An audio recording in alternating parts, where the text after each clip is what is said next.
దేశంలోని ఓబీసీలు 1990లో వచ్చిన మండల కమిషన్ తర్వాత నష్టపోయిన విషయాలను తెలియజేసేలా ఓబీసీల పోరుబాట పుస్తకాన్ని రచించినట్లుగా ఉత్తరప్రదేశ్ ప్రిన్సిపల్ సెక్రటరీ పరికిపండ్ల శ్రీహరి చెప్పారు. మంచిర్యాల నార్త్ ఇన్ హోటల్ ఓబీసీల పోరుబాట పుస్తక పరిచయ కార్యక్రమంలో శ్రీహరి పాల్గొని ప్రసంగించారు. 30 ఏళ్లలో ఓబీసీలకు జరిగిన అన్యాయాలను వివరించారు. బీసీల అభివృద్ధి కోసం బీసీ బిడ్డగా పోరాడవలసిన ఆవశ్యకత ఏర్పడిందని శ్రీహరి అన్నారు. ఇప్పటికే ఓబీసీల నిశ్శబ్ద విప్లవం కొనసాగుతోందని, త్వరలోనే అది మహాయుద్ధంగా మారుతుందని శ్రీహరి చెప్పారు. బీసీలు సామాజికంగా, రాజకీయంగా ఎదిగి చట్టసభల్లో రాణించేలా బీసీ బిడ్డలంతా ఐక్యంగా పోరాడాలని జన అధికార సమితి జిల్లా అధ్యక్షులు నీలి శ్రీనివాస్ పిలుపునిచ్చారు. రిజర్వేషన్స్ లో అన్యాయం జరగకుండా ఉండాలి అంటే ప్రశ్నించటం, పోరాడడం ఒక్కటే మార్గమని శ్రీనివాస్ అన్నారు. రాయడం జరిగింది.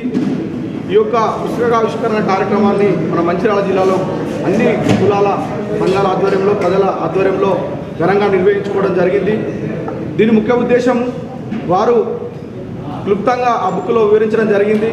బ్రిటిష్ కాలం నుండి నేటి వరకు బీసీలు ఆర్థిక, రాజకీయ, సామాజిక, విద్యా, ఉపాధి అవకాశాల్లో వెనుకబడి ఉన్నారు. చట్టసభల్లో రిజర్వేషన్ లేని కారణంగా వారు వెనుకబడిపోతున్నారు. వీటన్నిటికీ దృష్టిలో పెట్టుకొని మొదటి నుంచి కాకా కాలేకర్ కమిషన్ నుంచి నేటి వరకు అన్యాయానికి గురవుతున్నారు. రానున్న రోజులలో స్థానిక ఎలక్షన్లో కావచ్చు, తర్వాత చట్టసభల్లో కావచ్చు, రిజర్వేషన్ పొందే విధంగా అన్ని అంశాలను దీంట్లో పొందుపరచడం జరిగింది. ఈ బుక్ను ప్రతి ఒక్క బీసీ నాయకులు, ప్రజలు చదివి వారు ఇంకో 10 మందిని చైతన్యం ఆవిష్కరణ కార్యక్రమం ఇక్కడ చేపట్టడం జరిగింది.